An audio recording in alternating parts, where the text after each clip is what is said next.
Hi there, Buick owners. Today in your 2021 Buick Encore GX, we're going to be taking a look at and showing you how to install Roadmaster's Direct Connect baseplate. And this is what our baseplate looks like when it's installed. Our attachment points do pass through the fascia, but you can see that they're tucked back fairly nicely to where it really doesn't detract from the looks of the vehicle. And also, if you were walking by here in the front, there's really little chance you're going to be hitting your shins on anything. The black powder coat finish helps it blend into the area on our grille here where it passes through. So all in all, I think it's a really good look at the front of our vehicle. To the outside here on each side, we've got our attachment point where you'll slide in the removable arms to connect to your base plate. To the inside of that, we've got our safety cable mounting location, so you just clip right onto there. And then if we go towards the center here, we've got a electrical mounting bracket that comes included with it, and you can have a variety of different connectors here at the front, whichever works best with your motorhome. We're using a 4 flat on this particular project, but the most common is going to be a 6-way round, but there are also 4 rounds available as well. And in addition to the electrical mounting location, they also provided a mounting location for your breakaway switch for your supplemental braking system. When you're ready to attach a tow bar to your base plate, you'll need to put your arms in place. These will slide in. You give it a little bit of a twist until the pin locks into place. Make sure your stickers are facing up. We'll do the same thing over on the other side. And at this point, we're now ready to attach to a tow bar and hook to our motorhome.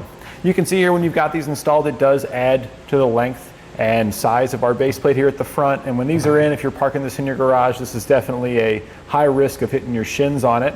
So it's nice that these can be removable, give you that clean look again, and also make things a little bit safer in your garage when you're parking it at home. The connection here at the end of our removable arms is designed to work with any Roadmaster tow bar. It'll simply slide right in the middle, and our tow bar will attach with the pins that come included with your tow bar. The locking ends here on the end will ensure that those pins can't come out. Now, just because the base plate here is designed to work with Roadmaster tow bars, it doesn't mean it's not going to work with any other manufacturer tow bar. You will have to swap out the ends on your tow bar to an appropriate adapter to work with this base plate, but we've got those available here at etrailer, so if you've got another manufacturer's tow bar, such as a Blue Ox or a Demco, you can hook up to this with no problem. Now that we've covered some of the features of our base plate, why don't you follow along with us here in the shop, and we'll show you how to get her installed. This is a pretty big, hefty install. I would probably give yourself at least one full day, maybe a full weekend even, to get this done, depending if you're doing a full flat tow setup. We'll begin our installation here at the front of the vehicle with the hood open. We're going to remove several fasteners here from across the front, and we'll be using a T15 Torx to do so. We'll have a total of 3 fasteners on each side. One's pretty obvious here at the top, and the other 2 are right back behind the lip here. There's a one in the center, and we don't need to remove that one in between the area behind the lip here. So we're just doing one there, skipping one, and then the next one. And then we'll remove the same bolts and the same location on the other side here. We're now underneath the vehicle, and on our undershield portion right here, we're going to remove the 3 bolts, and there's a push pin that we're going to remove as well. To remove the bolts, we'll be using a 7mm socket.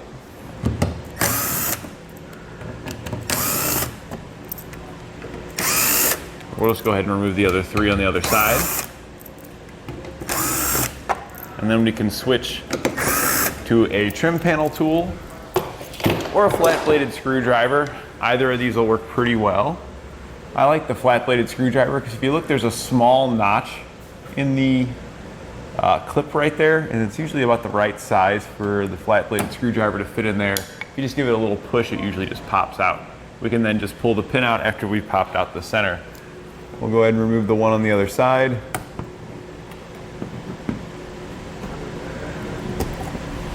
And then we can set these aside.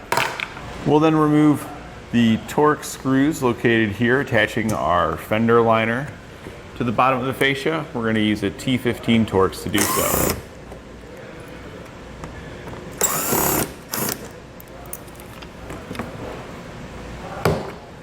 And we don't need to remove that 3rd one over there. That one can stay in place. It's not holding our fabric in place. Once we get that removed, this location right here, our fascia is attached to. So we're going to remove both of those using a 13mm socket or wrench.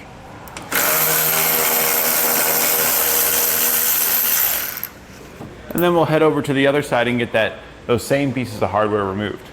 We'll now take the bolts out here in our fender liner. We're on the driver's side, so I've gone ahead and turned the wheel towards the inside here so that way we can more easily access these fasteners. We'll use our T15 Torx to remove these.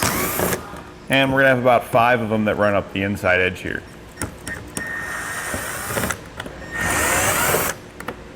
We can also remove one push pin, and this is kind of, we go just straight inward from the highest fastener that we just removed. That's kind of where you'll find that push pin, where this removes just like the ones down below, so we'll pop that out of there. Now that we've got all the fasteners removed from here, we can start peeling our fender liner back. I like to just take my screwdriver and put it in one of the holes where one of the fasteners were, and then you can help kind of get it started there. And we're just working our way down, peeling that back out of the way. Once you get about straight up there, that's a pretty good spot to stop. We'll be removing this trim panel piece now, and this kind of just pulls straight outward and slightly upward. If we reach around back, we can feel the push pins that hold it in place. These are pretty stiff push pins, so I like to give them a little bit of assistance, and when you're feeling the pin, you'll feel kind of a spot that's a little bit wider. And if you squeeze that wider portion, those are the tabs that hold the fasteners in place. So that'll just help make them come off a little bit easier. So we're just gonna give them a little bit of pull, and we're kind of pushing on that fastener. And they can be pretty stiff, so do expect it to be difficult to get that to pop off of there. And there we go, we've got it to pop. We'll work our way up. Any fasteners that haven't released, we're just gonna assist those.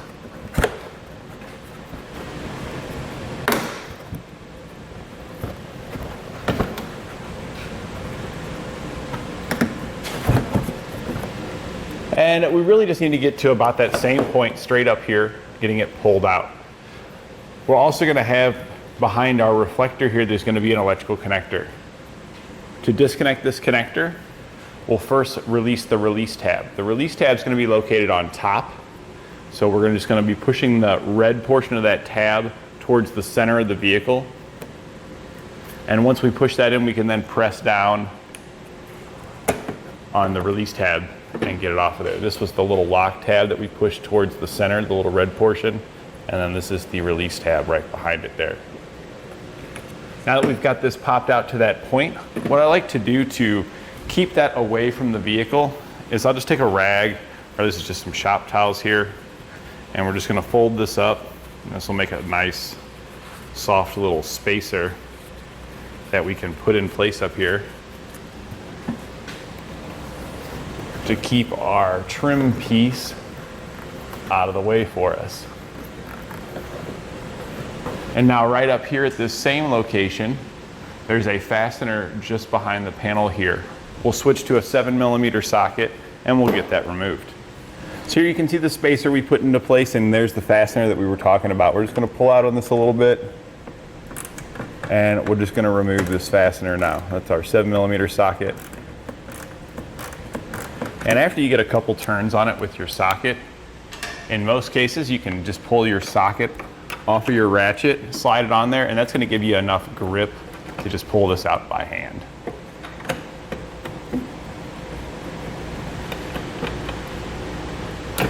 Now that we've got that out of there, we're also just gonna take the wire here, we're gonna poke it inside the hole, and we're just gonna drop it so it's down between the fender liner here and the fascia. We'll then get this all set up just like this over on the other side, getting all those fasteners removed. At this point, we can start removing our fascia. We're gonna start on one side, and we're gonna kind of just pull outward, and I'm pulling up just a little bit. And we're just gonna release it just to this point right here, where we get it to the other side of our headlight. Then we're gonna head over to the other side and get it released to this point over there. Now we'll reach down on bottom, and we're kind of just pulling out just a little bit. There's some tabs here on top. You can kind of see a little black peg going through the hole there. So we're just gonna make sure we get it released off of those on each side, and then we're gonna pull it straight away. And we don't wanna pull it too hard because we likely have electrical connectors for any lights and components here, so we're just looking for that. And we do, it's over on our passenger side over there, we'll have a connector located right here. So we're gonna just take our connector now, push that red lock tab away, so pushing it back towards my hand there. Then we can press in on the release tab for the connector, and we can get those disconnected. A lot of times what will happen is when you go to pull that one off, it will detach from the vehicle. So I'm just kind of sliding it forward a little bit and hooking my arm under it so I can get better in here and get this released.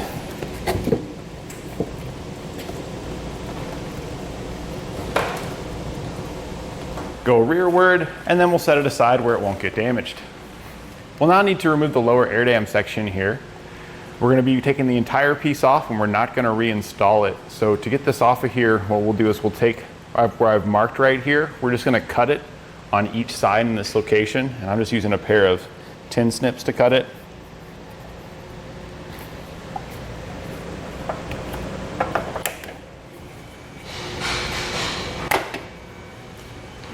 Then we can take a screwdriver, we'll push up on the release tab located here, and then just pull out on our air dam. We'll do the same thing over here on the other side. Press up on that, and then pull outward.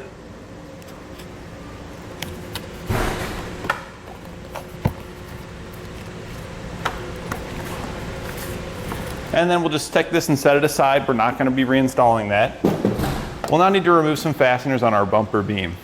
The opening holes here inside of those, you're going to have 2 fasteners, and then just on the outside of the bumper beam here, you're going to have 2. We're going to leave the top outside corner bolt in place and remove the other 3. We're going to do this on both sides using a 15mm socket.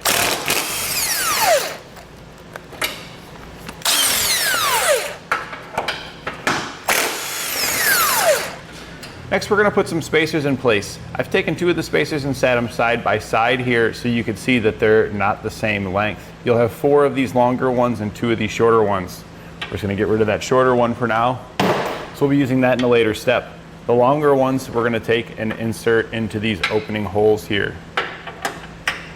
Those will end up lining up with the factory weld nuts, and we'll be getting our base plate installed there. We'll now start to prepare our hardware for installation. These are the longest bolts that come in your kit. You want to place a lock washer and a flat washer on it. And then we're going to put some red Loctite on the threads as well. All the bolts that we use to put our base plate on is going to get red Loctite. So we're going to go ahead and get 6 of these prepared, because that's going to be easier when we go to lift our base plate into position if we've got our bolts and everything ready, so we can just get those in. We'll now take our base plate and we're going to put it into position. So we're just going to hold it up here. We're going to line up the vertical 2 set of holes here with the ones where we put our spacers in. We're going to take the hardware we prepared, and we're just going to slide our bolt through the base plate, the spacers, and then thread those into the weld nut. You may have to kind of lift your bolt up just a little bit to get it to line up with that weld nut. And once we get this one started on this side, we can then work our way down to the other side over here. And in that same location, we'll get one installed over here.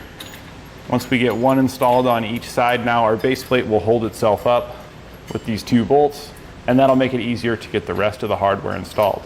So we're just going to have these loosely installed, and we're going to go ahead and get the lower holes here loosely installed as well. We'll now take those shorter spacers that we talked about before, and these are going to slide into place on these outer bolts here. So we're just going to slide that into position between our base plate and our bumper beam, and then we'll take the last of our long bolts here and get those threaded in. We'll get the other side done as well. We'll now take the shorter, larger diameter bolts that come in our kit. We'll have 4 of these. We're going to prepare just by placing some Loctite on those. We'll now take our side brackets and put those into place. They are side specific. The portion here where it's at a diagonal should be towards the outside, and it's going to sit behind the base plate and on top of our lower subframe there. We'll then take that bolt we just prepared. We're gonna slide it through the base plate and through the bracket we just put on. We'll follow that up with a lock washer and a nut on the other side. We'll get this one loosely installed. We'll also get our second bolt into place in the other hole and get it loosely installed as well. And then the remaining smaller diameter bolts that come in your kit, we'll put some Loctite on those. Put a flat washer on it. This will then slide up through the bottom, pop out through the top, and on top we're gonna follow that up with a flat washer, a lock washer, and a nut. After we get this one loosely installed, we'll head over to the other side and get this bracket set up over there as well. We can now go back and start snugging up our hardware. I'm gonna push up on the base plate, kind of get it pushed up against the bottom of the bumper beam there. And then I'll use a 17mm socket to snug down the hardware here on the front first.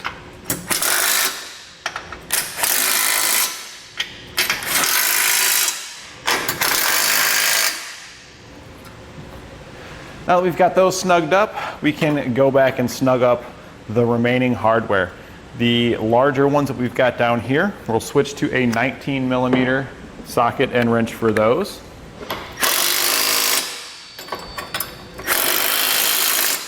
And then lastly, our bottom bolt using a 15mm socket and wrench. And then we can go back and torque all of our hardware to the specifications outlined in our instructions. We're going to be torquing it in the same order that we tightened them down. Now that we've got all of our hardware tightened down, the base plate is fully installed on our vehicle here. We just need to reinstall our fascia in reverse order of how we removed it. We are going to have to make some minor modifications to the fascia for it to get back into place. But this is a great opportunity to take a break from your base plate install and putting that fascia back on so you can complete the rest of your flat toe components.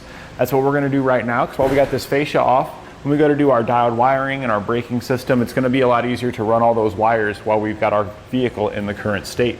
So I'm going to get the rest of those components installed, and then I'll get back with you and show you how to get that fascia trimmed out and reinstalled.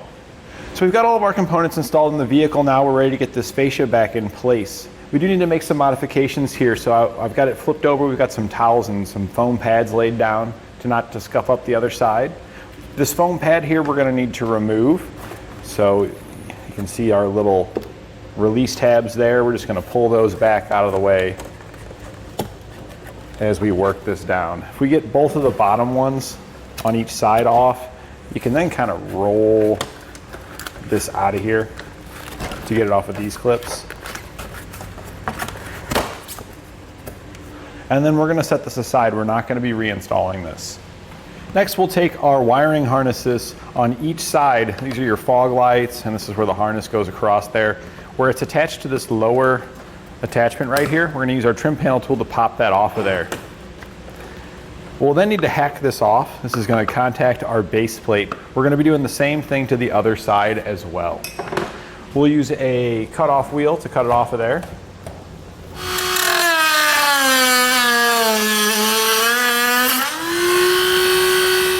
And then any of these rough edges here, you can just go back with a file and clean up. I mean, nobody's ever really going to see this back here. The main thing is we need to get this out of the way to clear our base plate. So you could just leave this alone. You're never going to see it. It's going to be hidden behind the fascia. Next, we need to trim out the small beam that's located here. We don't need to trim it all the way across, but we do need to trim it flush with the outside edge. And then the tab that you see right here, if we go in just a little bit, there's a tab. If we come straight down from that, that's pretty close to where it needs to be. You may need to take a file or do a little bit of additional trimming once you hold your fascia up there. We're just going to use our snips for this. And we're just coming straight down from that fascia tab and snipping it off there. We'll then do the same thing over on the other side. And then I like to take a file to go back in just to clean off any of the rough edges, so that way we've got a nice smooth finish.